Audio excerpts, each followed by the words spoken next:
Hello student, very warm welcome in Prachi foundation online classes. और बच्चों, कैसे हो आप सब लोग? उम्मीद करती हूँ सब बढ़िया होंगे, फर्स्ट क्लास होंगे। स्कूल बहुत जल्दी खुलने वाले हैं, पर कोई बात नहीं, तब तक हम पढ़ लेते हैं ऑनलाइन क्लासेस से। ठीक है, तो स्टूडेंट देखिए, आज हमारा है लेक्चर नंबर 5। ठीक है, और ये हमारा metal and non metal DAV वाला।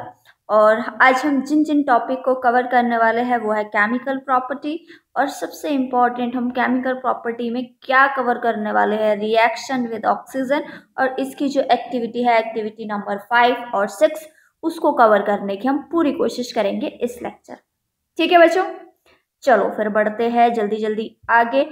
और सबसे पहले देखो बच्चों, एक चीज समझ लो आप, मेटल और नॉन मेटल होते हैं। ठीक है, ये एक दूसरे से डिफर होते हैं। डिफर यानी एक दूसरे से डिफरेंट होते हैं, अलग होते हैं। क्यों डिफरेंट होते हैं? क्योंकि इनकी जो केमिकल प्रॉपर्टीज होती है वो भी डिफरेंट होती है। तो यहाँ पर आज हम कंपैरिजन करेंगे केमिकल प्रॉपर्टी में क्या डिफरेंस होता है मेटल और नॉन मेटल में। तो इसको समझेंगे हम एक्टिविटी से। तो बच्चों, सबसे पहले हम लेंगे एक मैग्नीशियम रिबन। ठीक है, मैग्नीशियम रिबन, और इसके बाद हम उसको बर्न करेंगे ऑक्सीजन के साथ। हमारी एयर में जो ऑक्सीजन प्रेजेंट रहती है, हमारी जो एयर होती है बच्चों, बहुत सारी गैसेस का मिक्सचर रहता है, उसमें बहुत सारी गैसेस होती है। लेकिन हमें उसमें क्या चाहिए? हमें चाहिए उसमें से ऑक्सीजन। तो जब ये मैग्नीशियम रिबन बच्चों ऑक्सीजन के साथ रिएक्ट करेगा, हम उसको बर्न करेंगे, तो एक प्रोडक्ट फॉर्म होगा। और वो प्रोडक्ट कौन सा होगा? Magnesium oxide. ये कैसा होता है बच्चों? ये एक वाइट कलर का पाउडर होता है। ठीक है, तो चलो पहले इसको देख लेते हैं ये कैसा होता है, और थोड़ा इसको समझ लेते हैं, फिर वापस इस स्क्रीन पे वापस आते हैं। तो स्टूडेंट देखो, इस तरह का एक स्ट्रिप जो है, इसको बोलते हैं मैग्नीशियम रिबन। ठीक है, तो ये इजीली अवेलेबल है, आप कहीं पर भी जाओगे तो ये आपको मिल जाएगा, यानी एक साइंटिफिक शॉप पे। तो इस तरह से हम इसको निकाल लेते हैं। और ये देखिए, ये हाथ से टूट जाता है। ये देखिए, आप अपने लैब में भी देखोगे, और जब हमारी रेगुलर क्लासेस स्टार्ट होगी तो हम यहाँ पर भी आके इसको एकेडमी में भी करेंगे।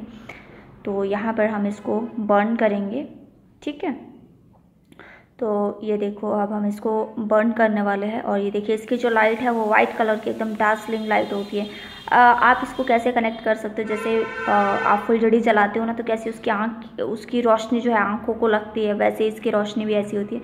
तो हम क्या है, एक ग्लासेस पहनते हैं, और ये देखो वाइट कलर का जो पाउडर है मैग्नीशियम वाला, जब हमने इसको जलाया तो ये देखो फाइनल जो प्रोडक्ट था वो वाइट कलर का पाउडर था। ठीक है, तो बच्चों देखा आपने, ये व्हाइट कलर का पाउडर जो था वो कैसा दिखा। ठीक है, अब क्या करेंगे, हम इस व्हाइट कलर के जो है वो पाउडर को लेंगे और वाटर के साथ इसको मिक्स करेंगे। तो जब हम इसको वाटर के साथ मिक्स करेंगे, ये पाउडर कैसा है? सॉलिड है। आपको पता है वाटर हमारा कैसा होता है? लिक्विड होता है।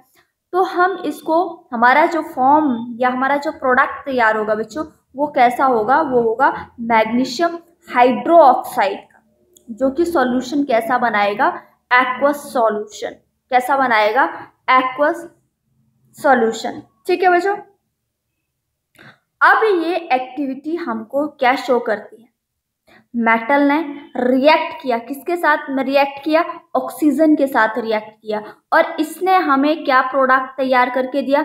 मेटेलिक ऑक्साइड तैयार करके दिया। और इसका नेचर कैसे था बच्चों? बेसिक नेचर था।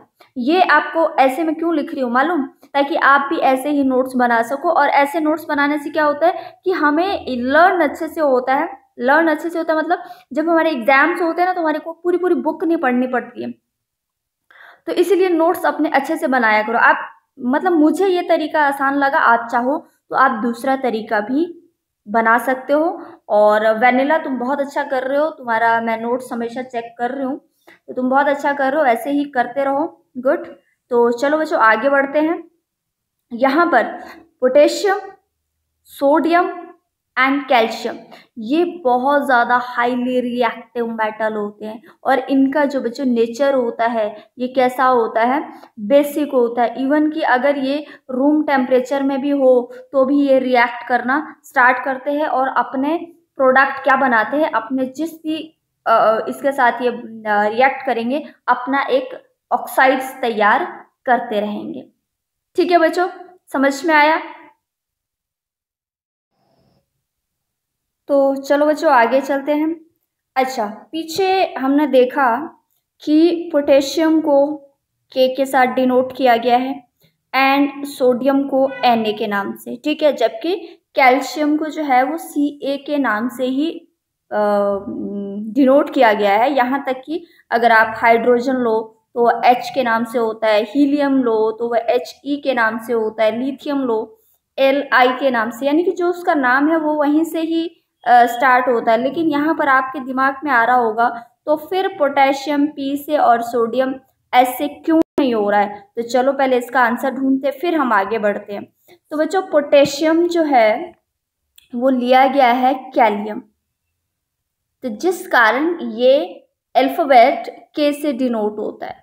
ठीक है, सोडियम जो है एक लैटिन नेम है और लैटिन नेम जो है इसका वो है नाट्रियम, और जिस कारण इसको डिनोट किया जाता है किससे? Na से। ठीक है बच्चों, यहाँ पर आपके डाउट क्लियर हो गया। अब यहाँ पर हम बात करते हैं एक्वस सॉल्यूशन क्या होता है। कहाँ पर आया था बच्चों ये वर्ड? ये वर्ड आया था कहाँ पर? हम थोड़ा सा पीछे चलते हैं, यहाँ पर ये देखो, मैंने यहाँ पर उसको अंडरलाइन किया था यानी सर्कल किया था कि MgOH2 यानी मैग्नीशियम हाइड्रो ऑक्साइड, ये कौन सा सॉल्यूशन होता है? ये होता है एक्वस सॉल्यूशन। ठीक है, कई बच्चों के दिमाग में उस समय क्वेश्चन आया होगा, कई लोगों ने कमेंट में लिखा भी होगा कि एक्वस सॉल्यूशन क्या होता है। तो ऐसे सब्सटेंस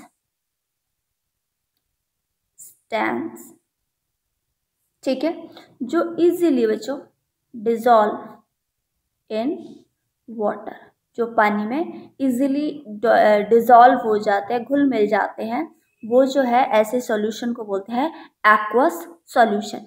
ठीक है बच्चों, चले आगे। अब हम लेते हैं एक्टिविटी नंबर 6। अब देखो मैंने कुछ कीवर्ड्स लिखे हैं ताकि वो एक्टिविटी एक पैराग्राफ के रूप में ना होकर आपको इजीली जो है वो समझ आ सके। ठीक है बच्चों, अब यहाँ पर सबसे पहले हमने क्या लिया? एक छोटा सा पीस जो है वो चारकोल का लिया। अब चारकोल का पीस हमने किस में लिया? सेकंड में लिखा डिफ्लैग्रेटिंग स्पून, एक लंबी सी एक रॉड वाला स्पून होता है बच्चों, जिसमें सडन अगर कोई क्या बोलते हैं उसमें फ्लेम आती है या सडन कुछ उसमें रिएक्शन होता है तो हाथ को बर्न नहीं हो पाता है इतना, उसमें जो ये लेंथ रहती है इसकी काफ़ी लंबी रहती है। ठीक है, अब क्या किया बच्चों? हमने इसको इग्नाइट यानी जलाया इसको। ठीक है, ठीक है, ठीक है, समझ में आया? उसके बाद क्या किया कि इस स्पून को हमने एक जार के अंदर डाल दिया, ये देखो जार के अंदर डाल दिया, और ऊपर से 5th स्टेप क्या किया? इसको कवर कर दिया, कवर कर दिया। ठीक है, समझ में आया इतना? देखो इससे कीवर्ड से देखो जल्दी समझ में आ रहा है ना। अगर हम पैराग्राफ पढ़े तो मतलब कंफ्यूज हो जाते हैं यार कि करे क्या मतलब। अब क्या किया हमने इसको, फिर क्या किया? कवर करने के बाद ये देखो रिमूव स्पून, उसके बाद हमने थोड़ी ही देर बाद क्या किया? इस जार से थोड़ी देर के लिए क्या किया? बाहर स्पून निकाला। उसके बाद क्या किया? ऐड सम वाटर, थोड़ा सा पानी हमने जार के अंदर डाला और उसके बाद इसको अच्छे से मिक्स किया यानी शेक किया, अच्छे से मिक्स किया ताकि इसके जो कंटेंट है, इसके अंदर जो भी हमने चीज़ें डाली है आपस में मिक्स हो जाए। ठीक है, अब उस सॉल्यूशन को हमने किस में डाला? वॉश ग्लास के ऊपर डाला। वॉश ग्लास में डालने के बाद क्या हुआ? हमने एक उसमें स्ट्रिप डाली। स्ट्रिप किसकी थी बच्चों? स्ट्रिप थी लिटमस पेपर की, लिटमस पेपर की हमने इसमें स्ट्रिप डाली। अब स्ट्रिप डालने पे क्या हुआ कि वो जो ब्लू लिटमस पेपर की हमने स्ट्रिप डाली थी वो कैसी हो गई? वो हो गई रेड।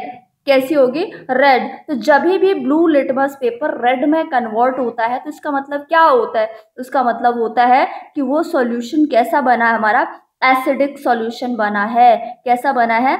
एसिडिक सॉल्यूशन बना है। अब ये सारी घटना कैसे हुई और क्यों हुई? क्या हुआ कि ये इसलिए हुआ बच्चों कि वो जो चारकोल था जो कि एक कार्बन का फॉर्म है, ठीक है, क्या था हमारे पास, चारकोल। तो वो जो बच्चों चारकोल था, जब उसको एयर में जो मौजूद ऑक्सीजन है उसके साथ उसको क्या किया गया, आगे चले गया, थोड़ा आगे लिखा है मैंने।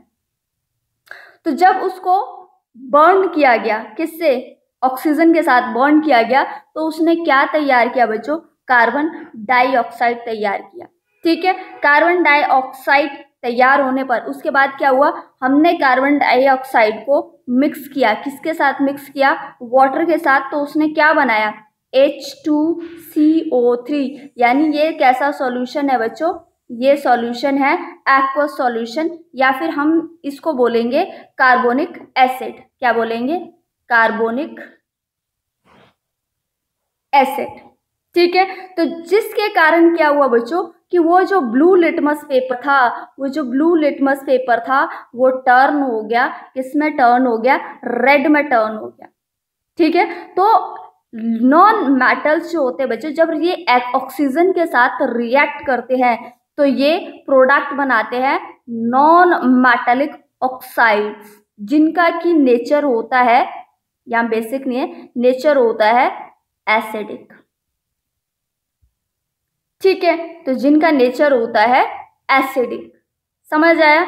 तो आगे देखो, आपका वो जो डू यू नो है, यहाँ पर दो तरह के कुकर लिए गए हैं, एक एल्यूमिनियम कुकर लिया गया है, दूसरा जो है वो स्टेनलेस स्टील का कुकर लिया गया है। तो यहाँ पर बेटर कौन सा है, बेटर बताया गया है कि एल्यूमिनियम कुकर जो होता है उसका जो सरफेस है उसको जो है इनसाइड अंदर से एनोडाइज्ड किया जाता है, उसकी जो प्रोटेक्टिव लेयर होती है Al2O3, ठीक है, Al2O3 यानी एल्यूमिनियम ऑक्साइड, ये एक प्रोटेक्टिव लेयर होती है जो आने वाले इसके जो हार्मफुल रिएक्शन है इससे इस कुकर को जो है वो प्रोटेक्ट करती है, क्योंकि इसमें एयर भी आती है बच्चों, इसमें वाटर भी बनता है और इसमें स्टीम भी बनती है, ठीक है। कुकर में ये सारी चीजें होती है, वाटर भी डालते हैं हम इसमें, एयर से इसमें सीटी आती है, देखा आपने, फिर स्टीम भी बनती है। तो इससे होने वाला जो कुकर के बैड इफेक्ट है, इससे ये जो इसकी प्रोटेक्टिव लेयर है इसको बचा लेती है, समझ आया बच्चों।